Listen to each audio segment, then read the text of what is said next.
அருந்ததியருக்கான உள்ஒதுக்கீடு செல்லும் என உச்சநீதிமன்றம் வழங்கிய தீர்ப்பு வரலாற்று சிறப்புமிக்கது என ஆதித்தமிழர் பேரவைத் தலைவர் ஜக்கையன் தெரிவித்துள்ளார். புதிய தலைமுறைக்கு அவர் அளித்த பேட்டியில் அருந்ததியருக்கான இடஒதுக்கீடு அவர்களுக்கே என்பதை தமிழக அரசு உறுதி செய்ய வேண்டும் எனவும் வலியுறுத்தியுள்ளார். இந்த தீர்ப்பை ஒரு வரலாற்று சிறப்புமிக்க தீர்ப்பா நம்ம பார்க்கிறோம், இதை வரவேற்கிறோம்.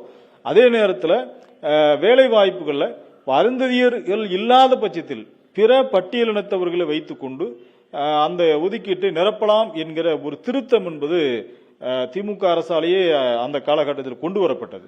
அது அருந்ததியர்களில் போதுமானவர்கள் படித்தவர்கள் இல்லை என்கிற ஒரு காரணத்திலே அது பொது ஒதுக்கீட்டுக்கு சென்றுவிடக் கூடாது என்கிற அடிப்படையில் கொண்டு வரப்பட்ட ஒரு திருத்தம். ஆனால் இன்றைக்கு அருந்ததியர் மக்கள் நிறைய படித்து வந்து விட்டார்கள். அவர்களுடைய இடஒதுக்கீடு இன்றைக்கு மற்றவர்களுக்கு போவதை நாங்கள் விரும்பவில்லை. அருந்ததியர் இடஒதுக்கீடு அருந்ததியருக்கே என்பதை உறுதி செய்ய வேண்டிய ஒரு கட்டாயம் இன்றைக்கு இருக்கிறது. ஆகவே ஜிஓ நம்பர் 61 திமுக அரசு ரத்து செய்துவிட்டு அருந்ததியர் இடஒதுக்கீடு அருந்ததியருக்கே என்பதை உறுதி செய்ய வேண்டும்.